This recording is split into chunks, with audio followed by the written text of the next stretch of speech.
I'm Jessica, 29, and I saved $32K specifically to fly my family to my dream Hawaiian wedding. When I transferred that money to my parents to distribute among relatives, I never imagined they'd use it for a European vacation instead. My fiancé, Ryan, held me as I sobbed uncontrollably after seeing their Facebook photos from Paris. The betrayal still stings when I think about how they smiled at the Eiffel Tower with my wedding money. Before I share this painful story, let me know where you're watching from in the comments and hit that like and subscribe button if family betrayal stories resonate with you. Growing up in Millfield, Ohio, I always knew my parents, Martha and Robert, had a unique approach to parenting. Our modest two-story home in this small Midwestern town was comfortable, but emotional support was often scarce. From childhood, I noticed how my parents prioritized their own needs and desires above mine. When I made honor roll, they'd congratulate me briefly before turning conversations back to their work challenges. When I won my high school art competition, they skipped the ceremony because they had dinner reservations they couldn't possibly cancel. Despite this, I nurtured dreams of my own. Since watching a romantic comedy set in Hawaii at age 12, I'd fantasized about a sunset beach wedding with waves crashing nearby and soft sand between my toes. I kept a scrapbook hidden under my bed, filled with magazine cutouts of Hawaiian beaches, wedding dresses, and tropical flowers. At night, I'd flip through those pages and promise myself that someday I'd make that dream come true. My younger brother Andrew was different from our parents. 4 years younger than me, he was my constant ally. When I'd share my Hawaiian wedding dreams, he'd listen enthusiastically, promising to build me the perfect sandcastle near the altar. Our bond grew stronger as we navigated our parents' emotional unavailability together. My grandparents, Eleanor and Thomas, provided the nurturing our parents couldn't. Sunday dinners at their farmhouse offered the warmth missing at home. Grandma Eleanor taught me to bake and listened to my dreams with genuine interest. Grandpa Thomas would wink and say, "That beach wedding sounds mighty fine, Jessie. You save up and we'll be there with bells on." Life changed dramatically when I met Ryan 3 years ago. I was organizing a charity auction for my marketing firm, and Ryan was representing his family's company as a donor. Tall, with kind eyes and an easy laugh, Ryan approached me after the event to compliment my organizational skills. Our first date was coffee that turned into lunch that turned into dinner. By the end of that day, I knew he was different. Ryan came from wealth, old money from his family's manufacturing business. His childhood in a Boston suburb couldn't have been more different from my Midwestern upbringing. Yet he valued simplicity and never flashed his family's status. When he proposed a year later with his grandmother's vintage ring, I knew I'd found someone who understood what really mattered. "We can have any wedding you want," Ryan said after our engagement. "My parents are happy to contribute."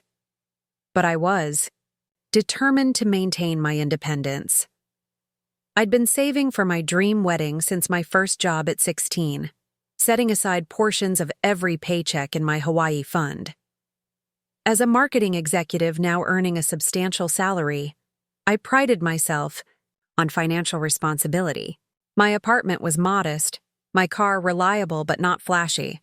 I maximized my 401k contributions and had an emergency fund. But my wedding fund was special, the manifestation of that little girl's dream with the scrapbook. The wedding planning began in earnest after our engagement. I created detailed spreadsheets tracking every potential expense. Ryan marveled at my organization, but worried I was putting too much pressure on myself. "This is your day too," I'd remind him, and he'd smile, happy to see me pursuing my dream. What I didn't realize then was how my parents' pattern of self-centeredness would collide catastrophically with the biggest day of my life.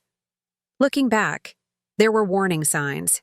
When I announced our engagement, my mother's first question wasn't about the proposal or the ring, but whether we'd expect them to shell out money for some extravagant party.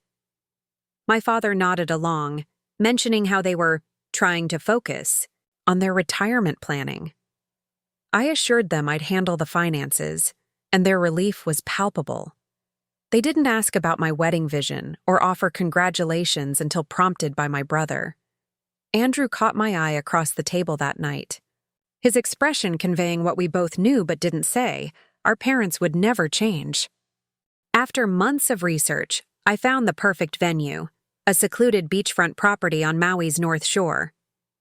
The wedding coordinator sent videos of the ceremony location, a gentle curve of golden sand framed by swaying palms and facing the Pacific's azure waters.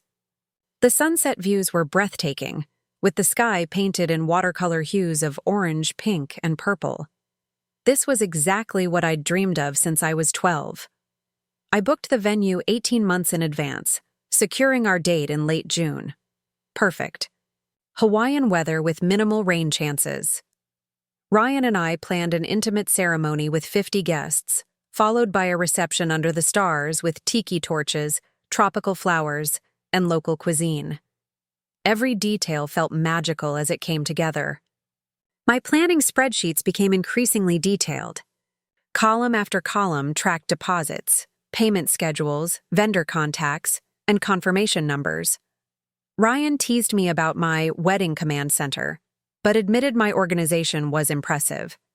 I'd allocated funds for everything from the photographer to the pineapple-shaped place card holders. 6 months before the wedding, I sent save-the-date cards to our guest list. The responses were enthusiastic, except from my family.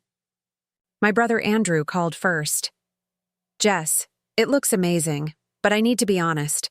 I can't afford the flight to Hawaii right now. I'm still paying off my student loans, and work is slow at the architecture firm." My heart sank. Andrew was the one person I couldn't imagine not having there. Similar calls followed from my grandparents, 2 aunts, 3 cousins, and finally, my parents. "Hawaii is simply not in our budget," my mother stated matter-of-factly during Sunday dinner. "We're focusing on our retirement accounts this year." My father nodded in agreement. Destination weddings are lovely, but they put a real burden on guests. I drove home in tears that night. Ryan found me in our kitchen, surrounded by my planning binders. "What if we help them?" he suggested gently. "I know you wanted to pay for everything yourself, but these are the people who matter to you. We have the means." I resisted initially. "Your family is already paying for the rehearsal dinner. I can't ask them for more." "You're not asking. I'm offering," Ryan countered. "Besides, this isn't about my family. It's about your happiness." After a week of consideration, I made my decision. We would allocate $32,000 from my wedding savings specifically to fly my family members to Hawaii. This would cover 14 people's airfare with enough left for airport transfers and a small buffer for baggage fees. I worked with a travel agent to research the best options, creating a detailed plan for each family member. The goal was to have everyone arrive 2 days before the wedding and stay for 5 nights total. The agent suggested I transfer the money to my parents to distribute among the extended family, as they could coordinate arrivals and help elderly grandparents with arrangements.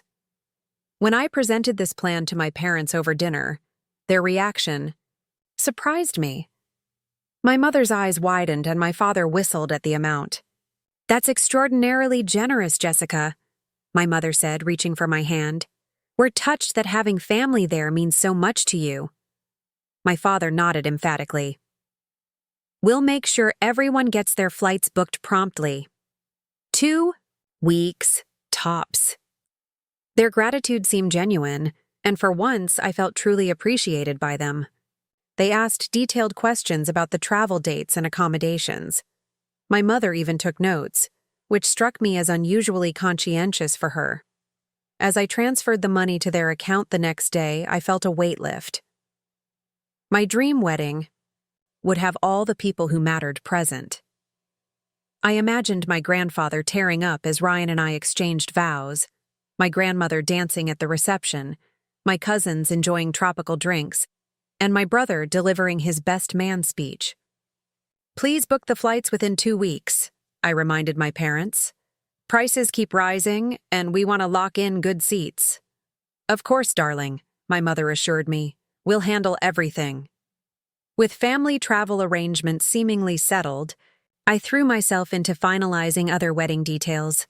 I selected a flowing silk gown that would catch the Hawaiian breeze beautifully. Ryan and I chose a menu featuring local fish, tropical fruits, and traditional Hawaiian specialties. We hired a ukulele player for the ceremony and a local band for the reception. Everything was falling into place perfectly. Or so I thought. 2 weeks passed with no confirmation about the flight bookings. Initially, I wasn't concerned. My parents had always operated on their own timeline. But as a third week began, my wedding planner asked for the family's arrival information to coordinate airport transfers. I realized I didn't have this information myself. I called my mother casually one evening. Just checking in about those flight confirmations. The wedding planner needs arrival times. Oh, we're still finalizing. A few details, she replied vaguely. Your Aunt Linda has some date conflicts we're working around. That seemed reasonable, so I didn't press further. A few days later, I texted both parents asking for updates. My father responded with, "Coming along fine. Don't worry yourself with these details." The following Sunday, we had our regular family dinner at my parents' home. Something felt off the moment I arrived. My mother seemed unusually animated, talking rapidly about her garden club and neighborhood gossip. My father retreated to his den immediately after the main course, claiming he needed to check some emails. When I mentioned the wedding, my mother skillfully changed the subject. "Have you seen the new community center plans? They're breaking ground next month." I noticed my father avoiding eye contact whenever I glanced his way. When he did speak, his laugh seemed forced, his smile not quite reaching his eyes. The strangest moment came when my brother Andrew mentioned seeing new luggage in the hallway closet. "Planning a trip?" he asked innocently. My mother's cheeks flushed slightly. "Just replacing our old set. The wheels were sticking on the carry-on." I left that dinner with an unsettled feeling I couldn't quite name. That night, I called the travel agent to check if my parents had been in contact. "I'm sorry, Jessica, but I haven't heard from your parents at all," she said. "No bookings have been made for your family group yet." A cold feeling spread through my chest. I immediately called my parents, but the call went to voicemail. I tried again an hour later. Same result. I sent texts to both of them. "Need to talk about family flights ASAP. Please call me." The messages showed as read, but no response came. By morning, anxiety had bloomed into full-blown worry. I confided in Ryan over breakfast. "I'm sure there's an explanation," he reassured me, squeezing my hand. "Maybe they're surprising you with upgraded seats or a special arrangement for your grandparents." I wanted to believe him, but a nagging doubt persisted. I called my maid of honor, Samantha, who had known my family for years. "Your parents have always been a bit self-focused," she said carefully, "but they wouldn't jeopardize your wedding. The money was specifically for flights. What else would they do with it?" What else indeed? That question kept me awake that night, staring at the ceiling while Ryan slept peacefully beside me. I checked my phone repeatedly, hoping for a message that never came. I reviewed my bank statements, confirming the exact amount transferred and the date. The money was definitely in their account. So where were the flight confirmations? I considered calling my brother but hesitated. Andrew had always been caught in the middle of my conflicts with our parents, and I didn't want to put him in that position again. Besides, what would I say? That I suspected our parents of misusing my wedding money? It sounded paranoid even, to me. By morning, dark circles shadowed my eyes from lack of sleep. Ryan noticed immediately. "Call them again," he urged. "Be direct this time. Tell them you need the confirmation numbers today." I did as he suggested, but again reached voicemail. My text messages grew increasingly urgent. "Mom, Dad, I really need those flight details today. Please call me back. The wedding planner is waiting on this information." Is everything okay? I'm getting worried. By evening, still without response, my worry transformed into anger. This was my wedding. These were basic details that should have been handled weeks ago. What could possibly be more important than responding to their daughter about her wedding plans? Little did I know, I was about to find out exactly what my parents considered more important than my happiness. The revelation came on an ordinary Tuesday morning. I was sipping coffee and scrolling through Facebook before heading to work. A routine start to what would become one of the most devastating days of my life. A new post from my mother appeared in my feed. The thumbnail showed my parents smiling broadly, but something seemed off about the background. I clicked to enlarge the photo and felt my stomach drop. They were standing in front of the Eiffel Tower. I blinked hard, certain I was misinterpreting what I was seeing. But the next photo showed them dining at a sidewalk cafe, unmistakably Parisian, with glasses of wine and plates of exquisite food. Another showed my father outside the Louvre. Yet another captured them in a luxurious hotel room with a balcony, view of the Seine. The caption read, "Finally taking our dream European vacation. First stop Paris, then off to Rome, Barcelona, and the French Riviera. So blessed to experience this together after all these years." My coffee mug slipped from my fingers, shattering on the kitchen tile. Hot liquid splashed my legs, but I barely felt it. My hands trembled so violently I could hardly hold my phone as I scrolled through more photos. 23 images documenting their European adventure. Posted 4 days ago, which explained the silence. The room seemed to spin around me. I gripped the counter to steady myself as nausea surged. This couldn't be happening. There had to be some explanation. Perhaps they'd won a contest, received an unexpected inheritance? Any explanation other than the one screaming in my mind. With shaking fingers, I called my mother's cell phone. To my surprise, she answered on the third ring. "Jessica, what perfect timing! We just finished a walking tour of Montmartre. The views are spectacular." Her cheerful tone sent rage coursing through me. "What are you doing in Europe?" A pause. "Oh, you saw the Facebook posts. Isn't it wonderful? Your father and I decided it was finally time for our dream trip." "With my wedding money?" My voice was barely a whisper. Another pause, longer this time. When she spoke again, her tone had cooled considerably. "Well, yes, we used some of that money.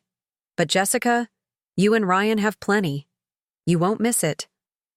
"That money was for family flights to my wedding," I was shouting now, tears streaming down my face.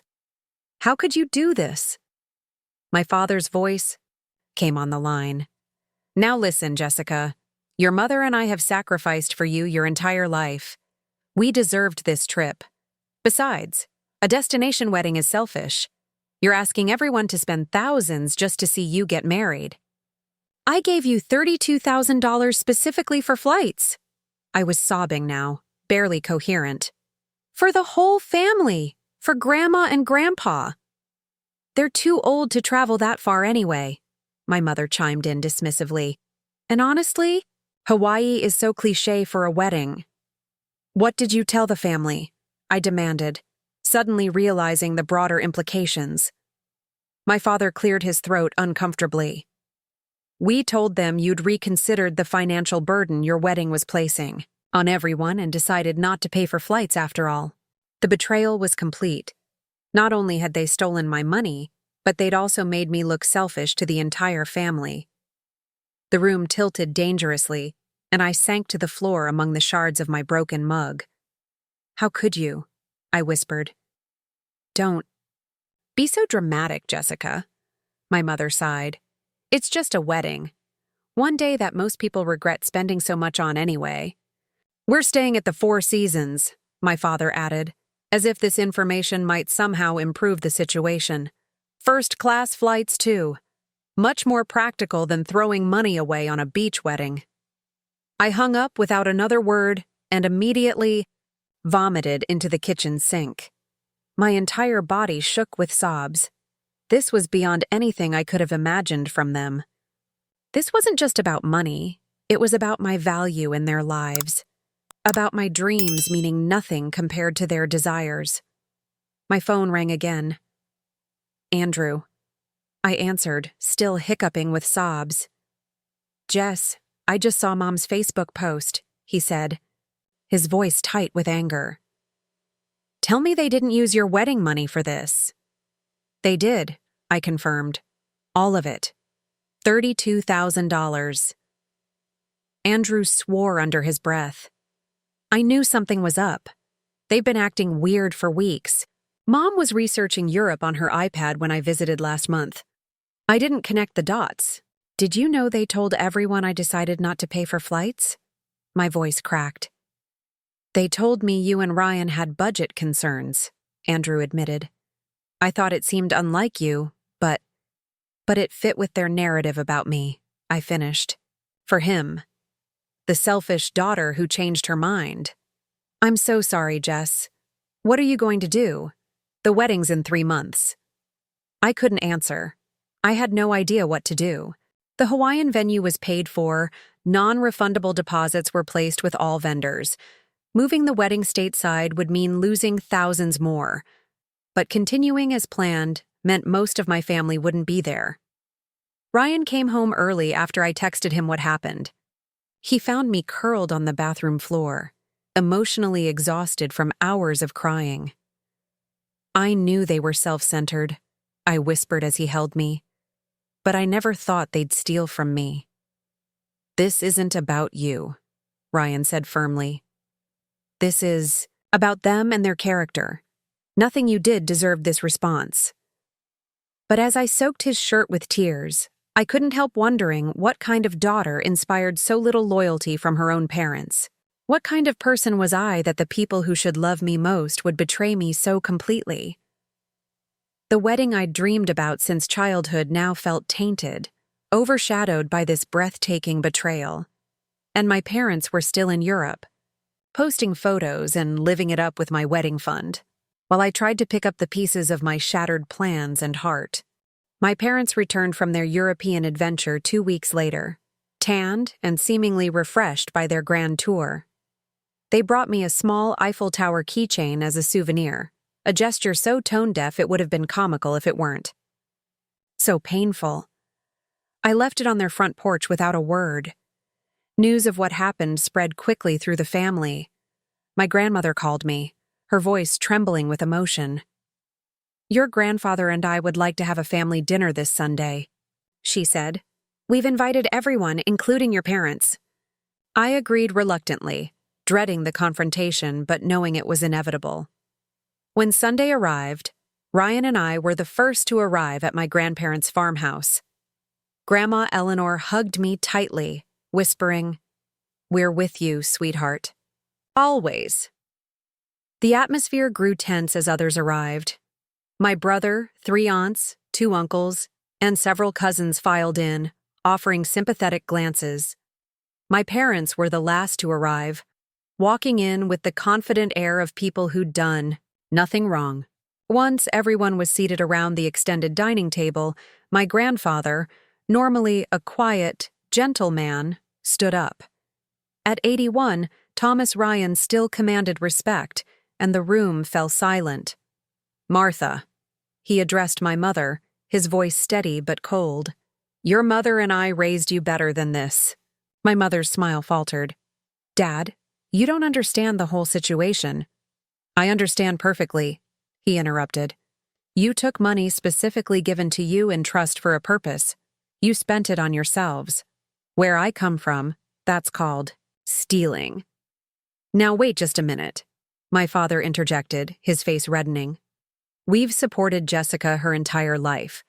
One extravagant request doesn't— $32,000 isn't a request, Robert, my Aunt Linda cut in.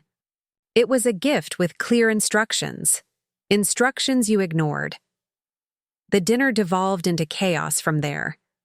Family members took sides, voices raised. My Uncle Patrick defended my parents, suggesting I was being entitled. My cousin Rebecca fired back that a bride expecting her grandparents at her wedding wasn't entitlement, but basic human decency. I sat silently through most of it, watching my family fracture before my eyes. This wasn't just about my wedding anymore. Long simmering tensions and resentments were erupting, with my situation merely the catalyst. In the weeks that followed, the family remained divided. Holiday plans were discussed and discarded. Traditional gatherings seemed impossible with such a profound rift. I found myself questioning whether to proceed with the wedding at all. Maybe we should postpone, I suggested to Ryan one night. Or scale back to something local. Just close friends, your family. Is that what you want? Ryan asked carefully. Or is that you letting them win? I didn't have an answer. My dream wedding now felt hollow, tainted by my parents' betrayal. Each time I looked at my planning binders, I felt a wave of nausea. Ryan's parents called and offered to pay for my family's flights. We'd be happy to help, his mother said, kindly. Family should be at your wedding. But my pride wouldn't allow it. I'd already accepted their generosity for the rehearsal dinner. Taking more felt like admitting defeat, like confirming my parents' narrative that I was relying on Ryan's wealth rather than standing on my own. Meanwhile, my parents' attempts to minimize their actions continued. My mother called one evening, her voice falsely bright. "I've been thinking about your centerpieces," she began, as if nothing had happened.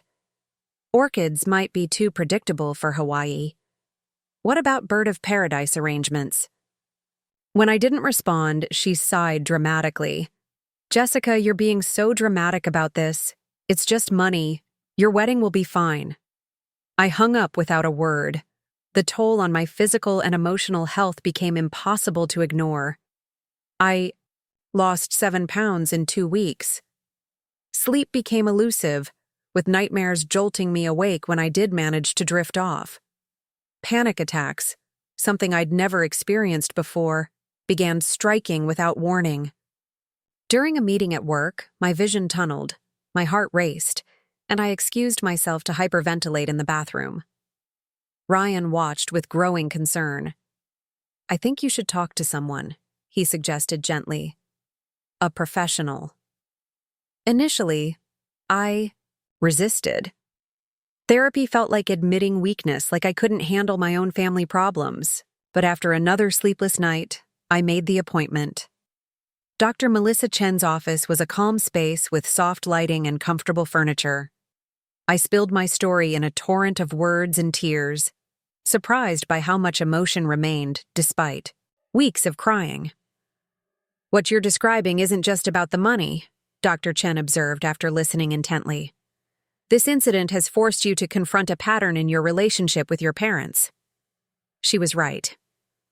As we talked further, memories surfaced. My high school graduation when my parents left early for a dinner reservation. My college move-in day when they dropped me at the curb with my belongings because they had tickets to a show. Countless birthdays with last-minute, impersonal gifts. "They've always been like this," I realized aloud. "I've just been making excuses for them my entire life."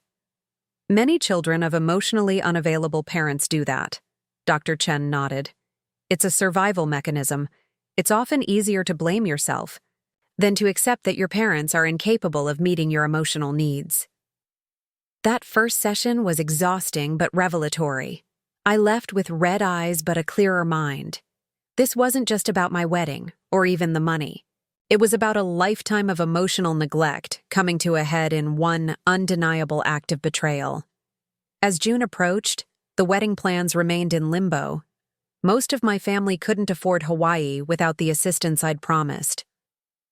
My grandparents were heartbroken, my brother furious on my behalf. The dream wedding I'd saved for since 16 now seemed a cruel joke. And still, my parents refused to acknowledge the gravity of what they'd done. "We'll pay you back eventually," my father offered half-heartedly during one tense phone call. "Maybe for your first anniversary."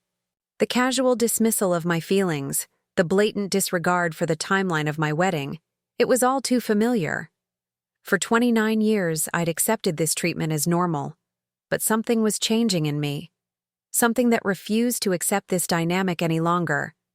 The turning point came unexpectedly during tea with my grandmother the following week. She'd invited me to the farmhouse while Grandpa was at his doctor's appointment, saying she had something important to share.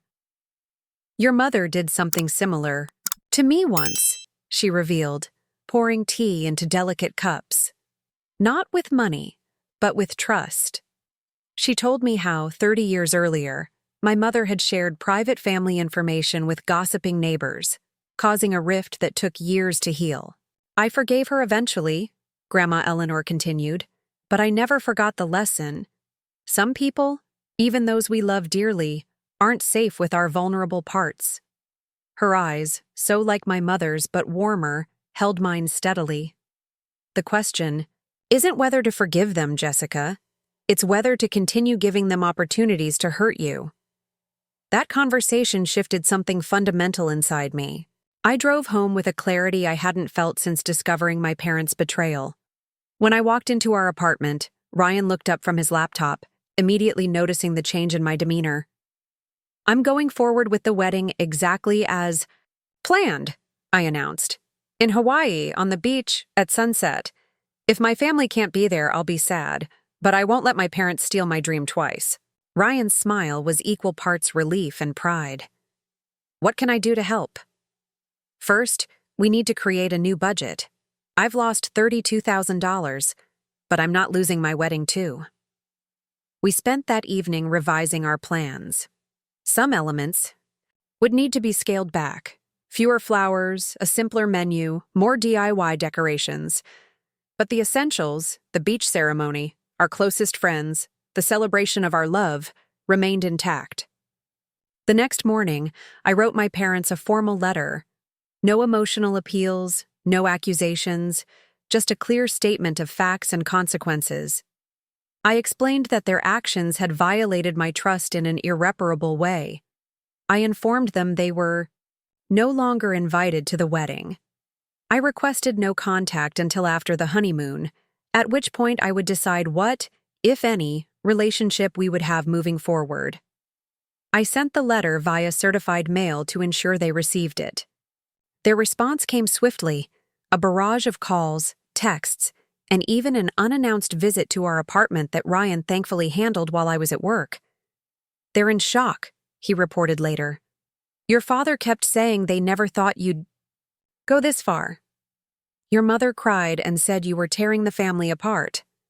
The manipulation tactics were familiar, but for the first time they didn't sway me. Dr. Chen had helped me recognize these patterns and prepare for the emotional blackmail. "Their feelings are not your responsibility," she'd reminded me. "Their actions have consequences." My brother Andrew stepped up in ways that touched me deeply. He took over coordinating with extended family, finding the most affordable flights for those still determined to attend. He set up a detailed spreadsheet tracking who could make it and who couldn't, much like my original wedding planning documents. "Turns out, I inherited your organizational skills," he joked during one of our planning calls. Without telling me, my college roommates started a crowdfunding page titled, "Get Jessica's Family to Hawaii." When they revealed it to me already at $5,000, I initially resisted. "I can't accept charity," I protested. "It's not charity," my friend Megan insisted. "It's people who love you refusing to let selfishness win." Eventually, I relented. The fund grew to nearly $12,000, not enough for everyone, but sufficient to fly my grandparents, brother, and 2 closest cousins to Maui. The generosity overwhelmed me, a powerful counterbalance to my parents' betrayal. My weekly therapy sessions became a lifeline as I navigated this new territory of boundary setting. Dr. Chen helped me craft responses to flying monkeys, those family members recruited by my parents to make me reconsider my harsh treatment of them. "Your boundaries are not punishment," she reminded me. "They're protection." With each decision made independently of my parents' approval, I felt stronger. I chose tropical flowers for my bouquet without seeking my mother's opinion. I finalized the menu based on Ryan's and my preferences alone. I selected readings for the ceremony that spoke to our journey, not family expectations. The wedding was now 6 weeks away, and a strange peace had settled over me. The guest list was smaller than originally planned, but those attending were truly supportive. Ryan's family had been unfailingly kind throughout the crisis, never once making me feel like the dramatic daughter my parents painted me as. Most surprisingly, I found myself reconnecting with the joy of wedding planning. The betrayal had temporarily stolen that from me, too, but as June approached, my excitement grew. This wedding represented not just my union with Ryan, but my emergence as a woman who valued herself enough to demand respect. "You know what's interesting?" I said to Ryan as we finalized seating arrangements one evening. "In a weird way, I'm grateful this happened before the wedding rather than after." "What do you mean?" he asked. "I'm starting our marriage with open eyes. No more excuses for toxic behavior. No more accepting less than I deserve from anyone, including family." Ryan squeezed my hand. "You deserve the world, Jess. I'm just sorry you had to learn this lesson so painfully." In the final week before departing for Hawaii, I packed my wedding dress, altered to be slightly simpler but no less beautiful, and felt nothing but anticipation. The family members who truly mattered had found ways to be there. Those who couldn't sent heartfelt cards and planned a local reception for when we returned. My parents made one final attempt at reconciliation, sending an expensive vase with a note. "We're still your parents. Don't do something you'll regret." I donated the vase to a women's shelter and didn't respond to the note. Their inability to offer a genuine apology spoke volumes. Some relationships couldn't be fixed with material gifts, and some betrayals changed things forever. The day before our flight to Maui, Andrew called with news. "Mom and Dad bought last-minute tickets to Hawaii," he said hesitantly. "They're planning to show up at the wedding regardless of your wishes." Instead of panic, I felt a strange calm. "Then we'll have security at the venue. They can watch from the public beach if they want, but they won't be welcome at our ceremony or reception." This final boundary, perhaps the clearest I'd ever set, felt right. The girl who had accepted crumbs of parental affection was gone. In her place stood a woman who knew her worth. The Hawaiian sunset exceeded every expectation as Ryan and I stood barefoot in the warm sand. Golden light danced across the water, painting the sky in breathtaking hues of orange and pink. A gentle breeze carried the scent of plumeria and salt water. It was everything I'd dreamed of since I was 12. The ceremony site looked magical with simple tiki torches lining the aisle and tropical flowers arranged in natural clusters. Our 40 guests, fewer than the original 64, but everyone genuinely happy to be there, sat on white chairs adorned with small leis. I stood inside the beachfront villa, peering through the window at the gathering crowd. My heart swelled, seeing my grandparents in the front row, dressed in their Sunday best despite the tropical setting. My grandfather had traded his usual suspenders for a bright Hawaiian shirt that made me smile through tears. "Ready?" Andrew asked, looking handsome in his light gray suit with a white orchid boutonniere. When my parents' betrayal first happened, I'd cried thinking about the tradition of a father walking his daughter down the aisle. Now, having my brother beside me felt perfectly right. "More than ready," I replied, smoothing my simple silk dress. As the ukulele player began, "Somewhere Over the Rainbow," Andrew and I stepped onto the sand. Every face turned toward us wore a smile, genuine, supportive smiles from people who had made extraordinary efforts to be present for our day. I scanned the beach briefly, half expecting to see my parents watching from a distance as Andrew had warned they might. But there was no sign of them. Later, I would learn they'd backed out at the last minute, perhaps finally understanding the boundary was real. When I reached Ryan at the altar, his eyes shone with tears. "You look beautiful," he whispered, taking my hands in his. The ceremony was brief but meaningful. We exchanged vows we'd written ourselves, promising not just love and fidelity, but also to build a family based on respect and genuine care.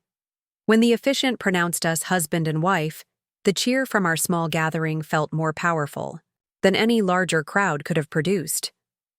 During the reception, my brother gave a toast that tactfully acknowledged the empty seats without dwelling on them. Some journeys we take alone, some with companions who join along the way, he said, raising his glass. Jessica and Ryan, your journey together starts with those who truly celebrate your happiness. May you always be surrounded by such authentic love. Dancing under the stars that night, surrounded by people who had demonstrated their love through actions rather than words, I felt an unexpected sense of peace. The betrayal that had nearly broken me had instead forced me to confront painful truths and emerge stronger. Our honeymoon on the island was a week of healing, swimming in turquoise waters, hiking to waterfalls, and making love in our beachfront bungalow. We returned home renewed, ready to begin our married life together. 3 weeks after returning, a letter arrived from my parents. I recognized my mother's handwriting on the envelope and let it sit unopened on our counter for 2 days, before finding the courage to read it. Inside was a check for $32,000 and a note that read, "Jessica, we've done some soul searching and recognized the pain we've caused. This money doesn't undo our actions, but we hope it's a start. We miss you, Mom and Dad." No actual apology. No acknowledgement of the specific harm done. Just a transaction and an expression of their feelings. I deposited the check but didn't respond to the note. Dr. Chen helped me understand that forgiveness didn't require reconciliation. I could release the anger without resuming an unhealthy relationship. The months that followed brought significant changes. Ryan and I bought our first home, a charming craftsman with a garden where I could plant the tropical flowers I'd fallen in love with in Hawaii. I took a promotion that required more travel but fulfilled me professionally. We began discussing starting a family, though we agreed to wait another year. My relationship with extended family strengthened. Sunday dinners at my grandparents' became a treasured ritual. My brother visited often, sometimes bringing the woman he'd recently started dating, a kind pediatric nurse who fits seamlessly into our gatherings. With my parents, I maintained careful distance. We exchanged brief texts on holidays. I sent them photos of significant events but declined their invitations to dinner. It wasn't punitive, it was protective. I'd learned that family relationships, like all relationships, required mutual respect to thrive. 1 year after our wedding, Ryan surprised me with a photo album. Inside were professional photographs from our Hawaiian ceremony, interspersed with handwritten notes from guests sharing their favorite memories of the day. Our wedding was perfect, I told Ryan that night, curled against him on our couch. Not despite what happened, but because of what happened. He looked surprised. How so? It showed me who truly deserved to be there, I explained. And it taught me that sometimes the family we choose is more reliable than the family we're born into. The lesson came at a steep price, $32,000 and the shattering of childhood illusions. But as I've built my new life with Ryan, I've come to see that the most valuable thing my parents' betrayal gave me was freedom. Freedom from seeking approval I'd never receive. Freedom from accepting treatment I didn't deserve. Freedom to create new family traditions based on genuine care rather than obligation. Today, nearly 2 years later, I still feel that freedom. It's in the boundaries I maintain, the relationships I nurture, and the self-respect I've developed. Sometimes painful betrayals become our greatest teachers, showing us not just who others truly are, but who we can become when we finally value ourselves enough to demand better. Have you ever experienced a betrayal that ultimately led to positive changes in your life? I'd love to hear your stories in the comments below. If this resonated with you, please like, subscribe, and share with someone who might need to hear that sometimes the hardest boundaries create the most beautiful beginnings. Thank you for listening, and remember, you deserve people who show up for you, not just when it's convenient, but especially when it's hard.